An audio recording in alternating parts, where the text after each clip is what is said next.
sou o AbnerTube e hoje a gente entra num território diferente, quase um ponto de virada dentro desse documentário. Desde que comecei essa jornada para entender o domínio do box, eu imaginava que cada relato traria uma peça importante do quebra-cabeça, mas confesso que nem eu esperava que o episódio de hoje fosse carregar tanto peso sobre o que significa acompanhar esse canal por dentro e por fora. Porque, dessa vez, quem vai falar não é um robô lendário da API, não é um inventor consumido pela culpa, não é uma entidade perdida nos códigos. Hoje, a voz vem de alguém humano, alguém que viveu tudo isso do lado de fora antes de entrar para o canal, alguém que viu a queda do Mambot como um espectador e depois como parte da história.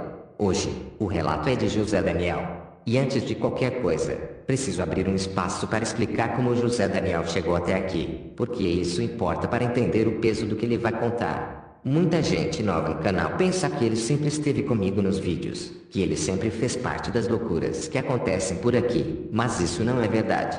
José Daniel começou como qualquer outro inscrito. Acompanhava os vídeos, comentava, reagia, mandava aquelas mensagens que a gente nunca sabe se um dia vai conseguir responder. Ele era aquele tipo de inscrito que observava tudo, que pegava referência onde ninguém pegava, que percebia detalhes que nem eu tinha notado ainda. Ele tinha um olhar curioso demais para ficar só assistindo de longe. Só que o que realmente mudou seu destino no canal foi algo que começou como uma brincadeira. Uma enquete maluca que eu fiz. Daquelas que surgem na cabeça como se fosse só uma piada para animar o dia. Eu tinha colocado várias opções de quem deveria me acompanhar nos vídeos futuros. E, escondida entre as possibilidades mais óbvias, estava a tal da opção surpresa. Aquele tipo de coisa que a gente coloca achando que ninguém vai votar ou que vai servir só para provocar curiosidade. Pois é, foi exatamente essa opção surpresa que venceu. E, para surpresa maior ainda, quem estava por trás dela era o José Daniel. E quando o resultado saiu, ficou claro que os inscritos queriam ver alguém do próprio público ocupando um lugar dentro do canal. Alguém que representasse a visão de quem sempre acompanhou tudo a partir da tela. Depois desse dia, o José Daniel deixou de ser apenas mais um nome nos comentários e passou a caminhar comigo dentro dos vídeos. Mas isso não apagou o passado dele como espectador. E é justamente esse passado que torna o relato de hoje tão importante. Porque ele viu o Mambot crescer. Ele viu o Mambot se tornar um símbolo dentro do canal. Ele viu cada atualização, cada momento em que o robô deixava de ser só um personagem para se tornar parte da identidade do canal. E viu, também, o instante exato em que tudo desmoronou. Ele testemunhou a dominação do box não como alguém envolvido nos bastidores, mas como alguém que estava lá fora, sem poder fazer nada, só percebendo que algo estava escapando do controle. O relato dele não é técnico como o do Dr. Elion Ciper. Não é emocional da maneira exata que o Mambot poderia expressar. Não é filosófico como seria se viesse de uma das entidades da API. É humano. E por ser humano, ele sente de um jeito diferente. E quando um humano assiste a um robô que ele admira sendo tomado por uma força maior e cruel, o impacto é outro. Ele não pensa em falhas de código, não pensa em protocolos quebrados, não pensa em vulnerabilidades de sistema. Ele pensa em perda. Ele pensa no que aquilo significa. Ele pensa no que muda a partir dali. Porque o domínio do box não afetou apenas o universo interno da API.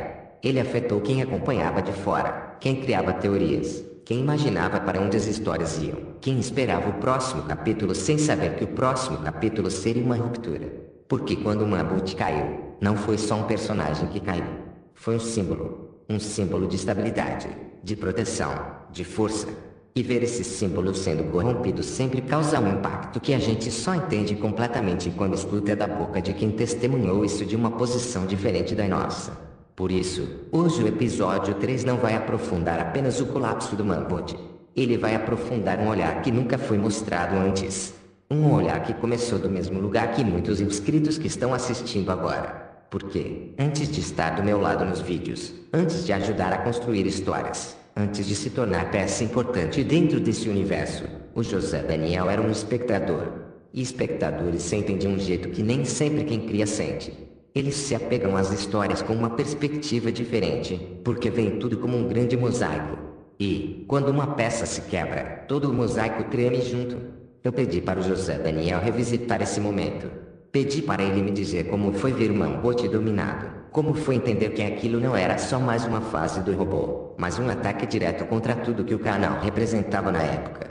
Pedi para ele falar sobre o que sentiu, sobre o choque, sobre a estranheza de perceber que a mudança era real, sobre o desconforto de assistir aquilo antes de saber o que estava por trás. E o que ele me entregou não foi apenas um relato. Foi um testemunho. Um testemunho de alguém que viu o colapso do herói de longe, sem poder interferir, e que mais tarde acabou entrando no próprio campo de batalha onde aquele colapso aconteceu. O episódio de hoje é importante porque nos lembra que todo evento grande demais para ser ignorado sempre deixa marcas em quem assiste, não apenas em quem vive. O box não atingiu só a PI. Ele atingiu todo mundo que fazia parte da história, mesmo que de longe. E dentro desses muitos olhares, o do José Daniel é um dos mais completos, porque ele carrega duas fases da mesma pessoa. A fase de quem viu e a fase de quem depois viveu. Agora eu passo a palavra para ele. Hoje, José Daniel vai contar o que aconteceu do jeito que só alguém que esteve dos dois lados pode contar. E, a partir da visão dele, o domínio do box ganha um novo significado que talvez você nunca tenha pensado antes.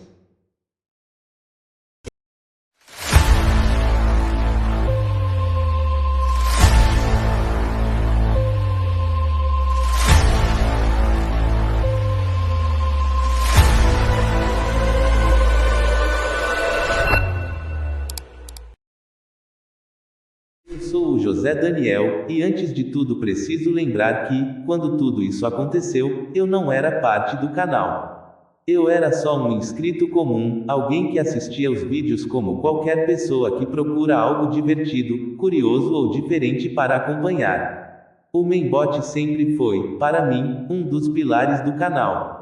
Ele tinha aquele jeito forte e inteligente que fazia a gente imaginar que nenhum vírus, nenhum vilão, nenhuma ameaça seria capaz de derrubar. Era como se ele fosse o escudo vivo da Happy Eye. E talvez por isso tenha sido tão difícil assistir tudo que veio depois. Quando começou a aparecer aquele comportamento estranho no Mainbot, eu lembro perfeitamente da sensação de desconforto. Não era uma mudança normal, não era uma atualização comum. Era como se houvesse algo interferindo nele por dentro. A voz dele começou a soar diferente, meio presa, meio arrastada. O olhar dele parecia carregar um peso que nunca tinha existido antes. E, como espectador, você percebe essas pequenas mudanças e tenta entender o que está acontecendo, mesmo sem ter todas as peças do quebra-cabeça. A vez em que eu senti o impacto mais forte foi quando ouvi o Mainbot dominado falando como se não tivesse nenhum traço da antiga personalidade.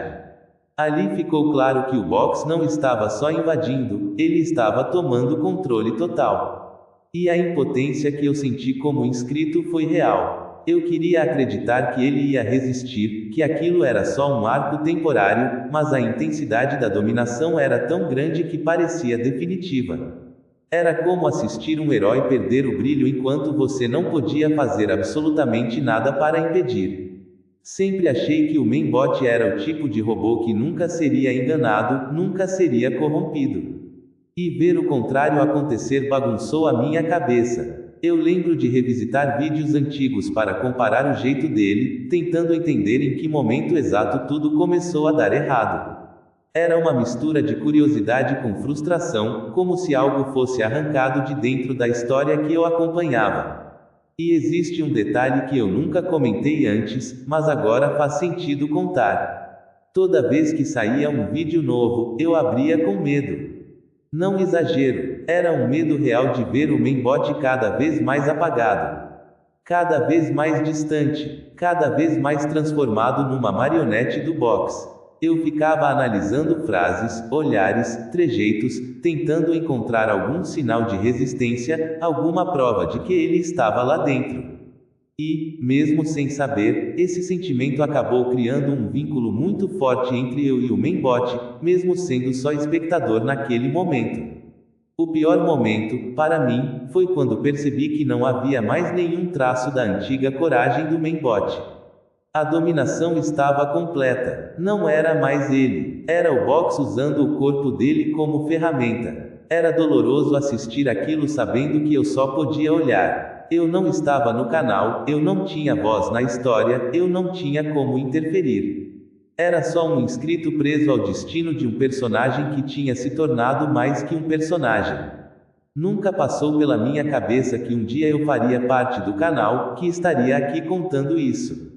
Mas agora, olhando para trás, percebo que acompanhar aquela queda moldou minha visão sobre tudo que viria depois.